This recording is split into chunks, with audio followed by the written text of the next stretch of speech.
बिस्मिल्लाहिर्रहमानिर्रहीम, अस्सलाम वालेकुम। मैं फैज़ान रिजवी हूँ और आप मेरे यूट्यूब चैनल और फेसबुक पेज देख रहे हैं। आज 26 जून 2022 है, दिन है जी सैटरडे, हफ्ते का। वैसे जब तक ये वीडियो अपलोड होगी तब तक इतवार स्टार्ट हो चुका होगा, क्योंकि मैं काफ़ी लेट ये वीडियो रिकॉर्ड कर रहा हूँ। 122वें दिन की बात कर रहे हैं हम रूस और यूक्रेन के दरमियान जारी जंग के हवाले से। और आज मैं तकरीबन 3 हफ्तों से एक ही बात रिपीट कर रहा हूँ कि सेवरडोनेस्क, डोनेस्क और लुहांस्क के अंदर लड़ाई जारी है। रशिया के ट्रूप्स, रशिया के फोर्सेस आगे की जानिब बढ़ रही हैं। लेकिन आज मैं आपको बताऊँ कि सेवरडोनेस्क, जो कि एक बहुत इंपॉर्टेंट शहर है यूक्रेन का, वो रशिया ने कंट्रोल कर लिया। और रशिया ने ऑफिशियली अनाउंस कर दिया कि सेवरडोनेस्क का कंट्रोल हम हासिल कर चुके हैं। और यूक्रेन ने भी एडमिट किया, और अपनी हार को किस तरह से यूक्रेन ने एडमिट किया वो भी मैं आपको बताता हूँ। सेवरडोनेस्क का जो शहर है, ये वही शहर है जिसके हवाले से यूक्रेन के सदर व्लादिमीर ज़ेलेंस्की की कुछ स्टेटमेंट्स मैं आपको बता दूँ। वो कहते हैं कि सेवरडोनेस्क मीन्स डॉनबास रीजन। सेवरडोनेस्क इतना इंपॉर्टेंट है हमारे लिए, ये तब कह रहे थे वो जब उन्हें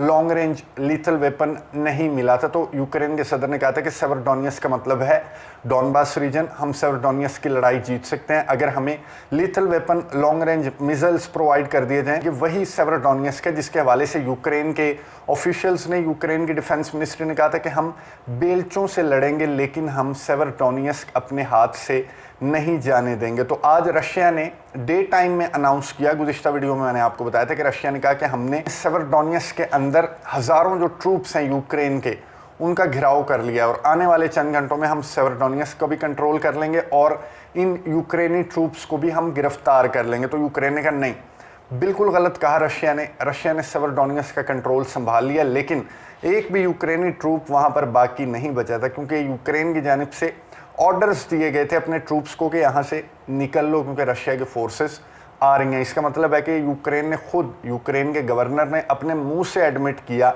और ये स्टेटमेंट जारी की कि कोई ट्रूप्स वहाँ पर नहीं है यूक्रेन के। रशिया झूठ बोल रहा है क्योंकि हम वहाँ से दिन में ही दौड़ लगा चुके थे। लेकिन ये भी हकीकत नहीं है। हार को तो खैर तस्लीम किया और अपनी दौड़ लगाने को भी तस्लीम किया यूक्रेन के गवर्नर ने, लेकिन यहाँ पर भी एक झूठ बोला गया। रशिया ने ये बताया कि जो सेवरडोनेस्क का इलाका है वो कंट्रोल कर लिया, और जो अजॉट केमिकल स्टील वर्क्स है, मैंने आपको गुज़िश्ता वीडियोस में बताया था कि अजॉट केमिकल स्टील वर्क्स के अंदर यूक्रेन के ट्रूप्स पोजीशंस लेकर बैठे हुए थे। और ना सिर्फ यूक्रेन के ट्रूप्स बल्कि 800 सिविलियंस भी इस अजॉट केमिकल स्टील वर्क्स के अंदर, यूक्रेन के ट्रूप्स ने उन्हें ढाल बनाया हुआ था। तो रशिया ने ये अजॉट केमिकल स्टील वर्क्स भी कंट्रोल कर लिया। सेवरडोनेस्क जाहिर है उसके साथ अजॉट केमिकल स्टील वर्क्स भी रशिया के कंट्रोल में आ गया। और रशिया ने ये बताया कि 800 जो सिविलियंस हैं वो इस अजॉट केमिकल स्टील वर्क्स के अंदर अभी भी मौजूद हैं। इट मीन्स दो मतलब निकलते हैं इसके कि या तो यूक्रेन के ट्रूप्स जो हैं वो इस अजॉट केमिकल स्टील वर्क्स के अंदर मौजूद हैं, जो कि 300 से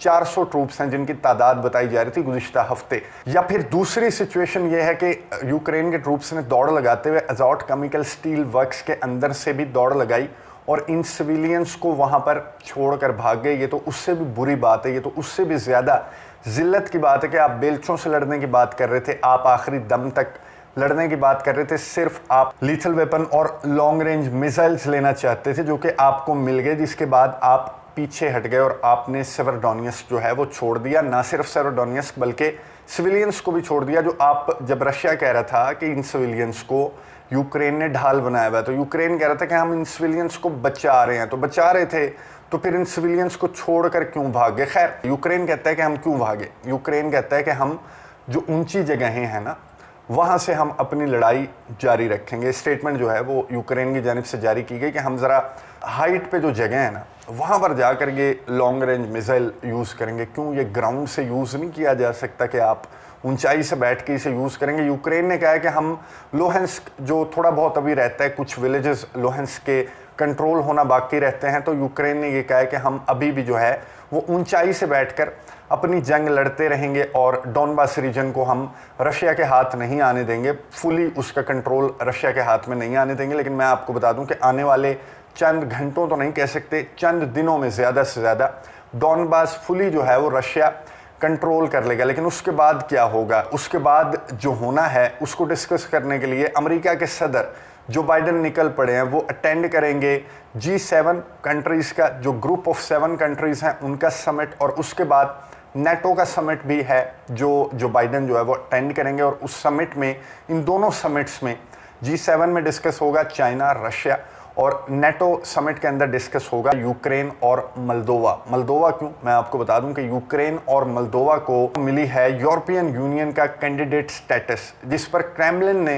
रद्द-ए-अमल का इजहार करते हुए ये कहा कि मल्दोवा और यूक्रेन तो जाहिर है, लेकिन उन्होंने मल्दोवा का भी नाम लिया कि मल्दोवा हम रिटेलिएट करेंगे, हमारा रिएक्शन सामने आएगा और आप उसका इंतज़ार करें। मल्दोवा, मैं आपको बता दूं, वो एक न्यूट्रल कंट्री था जिसने इस जंग के डर और खौफ से, और जब ट्रांसनिस्ट्रिया की बातें होने लगी कि रशिया अपने ऑपरेशन को लेकर ट्रांसनिस्ट्रिया तक आएगा, तो फिर मल्दोवा ने यूरोपियन यूनियन के कैंडिडेट स्टेटस लेने के लिए अप्लाई किया था। और ट्रांसनिस्ट्रिया के अंदर कुछ धमाके भी हुए थे इस जंग के दौरान, अगर आपको याद हो, जिसका ब्लेम जो है वो यूक्रेन ने और नेटो ममालिक ने रशिया पर डालने की कोशिश की थी। यूक्रेन जो कि मल्दोवा और बाल्टिक स्टेट्स जैसे ममालिक को, नेटो को इस जंग में ड्रैग करना चाहता है, तो यूक्रेन की जानिब से एक स्टेटमेंट सामने आई आज भी कि मल्दोवा, आपने बिल्कुल भी परेशान नहीं होना, हम आपके साथ खड़े हुए हैं। जिस तरह हमें मार पड़ रही है, जिस तरह से हम ब्लैक सी और सी ऑफ अज़ोव से कट गए हैं, तो हम आपका भी साथ देंगे इसी तरह, और मिलजुल कर दोनों ममालिक जो हैं वो मार खाएंगे रशिया से।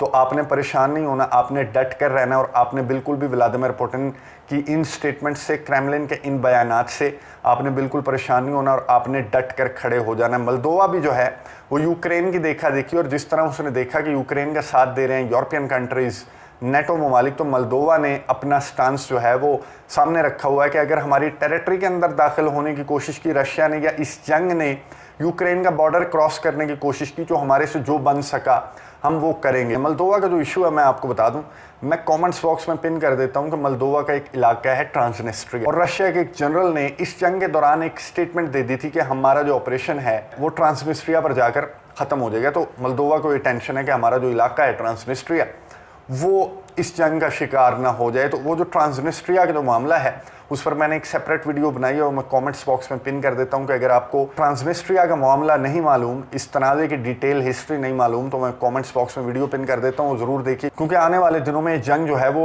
मल्दोवा का यानी कि ट्रांसनिस्ट्रिया का रुख कर सकती है। आज हुआ क्या, आज रशिया ने और बेलारूस ने, दो ममालिक ने बैक वक्त दर्जनों मिसाइल दागे यूक्रेन के मुख्तलिफ शहरों के अंदर, एक ही वक्त में मुख्तलिफ जगहों को टारगेट किया। किन जगहों को टारगेट किया गया? रशिया और बेलारूस की जानिब से जो वेपन प्रोवाइड किया जा रहा है यूक्रेन को यूरोपियन कंट्रीज़ की जानिब से, नेटो ममालिक की जानिब से, अमेरिका बरतानिया की जानिब से, उन्हें टारगेट किया गया रशिया और बेलारूस की जानिब से। और ये पॉइंट ऑफ कंसर्न ये नहीं था कि रशिया ने उन अड्डों को निशाना बनाया और उस lethal weapon long range missile को निशाना बनाने की कोशिश की, जो पिछले दिनों ही जर्मनी और अमेरिका जैसे ममालिक की जानिब से यूक्रेन को प्रोवाइड किया गया। अमेरिका ने ये कहा कि आप उसको निशाना नहीं बना सकते, क्योंकि वो ऑलरेडी यूक्रेन जो है वो यूज़ कर रहा है, वो किसी अड्डे पर नहीं पड़ा हुआ, या फिर लवीव या इस तरह ओडेसा के शहरों में नहीं पड़ा हुआ, किसी अड्डे के अंदर ये मौजूद नहीं है वेपन, बल्कि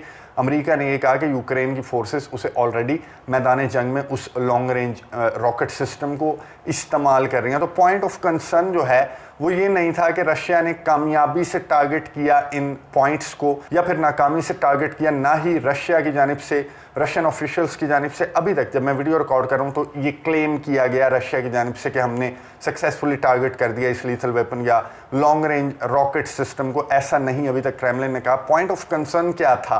पॉइंट ऑफ कंसर्न ये था, ये पहली मरतबा था इस जंग के दौरान कि बेलारूस ने रशिया का साथ देते हुए बेलारूस ने यूक्रेन के डिफरेंट शहरों को निशाना बनाया। मुख्तलिफ ममालिक की जानिब से स्टेटमेंट सामने आई, स्पेशली यूक्रेन ने लंबी चौड़ी स्टेटमेंट्स जारी की। यूक्रेन ने न सेवरडोनियस की बात की, ना रशिया की जानिब से मुख्तलिफ ठिकानों को निशाना बनाए जाने की बात की, बल्कि यूक्रेन ने ये कहा कि अब रशिया बेलारूस को इस जंग में ड्रैग करना चाहता है। तो टू सम एक्सटेंट मैं यूक्रेन की स्टेटमेंट से और इस इंटेलिजेंस से बिल्कुल इत्तफाक करता हूँ। रशिया जो है वो ड्रैग तो नहीं करना चाहता बेलारूस को।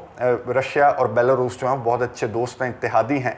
तो अब बेलारूस भी रशिया के साथ होगा इस जंग में। व्लादिमीर पुतिन ने क्या कहा? व्लादिमीर पुतिन ने कहा कि आने वाले चंद हफ्तों और चंद महीनों के अंदर मैं बेलारूस को प्रोवाइड कर दूंगा इस्कैंडर M मिसाइल, बेलारूस को प्रोवाइड कर दिए जाएंगे। और रशिया ने ये कहा व्लादिमीर पुतिन ने कि मैं बेलारूस को मिलिटरली स्ट्रॉन्ग करूंगा आने वाले चंद हफ्तों में। उसकी वजह क्या है? उसकी वजह यह है कि आने वाले जो टारगेट्स हैं रशिया के, वो रशिया अकेला अचीव नहीं कर सकता। उसमें रशिया को बेलारूस की बहुत ज़्यादा ज़रूरत है। वो टारगेट रशिया सिंगल हैंडेडली अकेले जो है वो अचीव नहीं कर सकता। जो डॉनबास रीजन के कंट्रोल के बाद रशिया जिस जानिब बढ़ने वाला है उस जानिब रशिया अकेला नहीं बढ़ेगा, बल्कि बेलारूस रशिया के साथ होगा। वो टारगेट क्या है बहुत इंपॉर्टेंट है और वो इस जंग को किस जानिब ले जाएगा, कल की वीडियो में आपके साथ डिटेल्स शेयर करूंगा। अगली वीडियो तक के लिए इजाज़त दीजिए।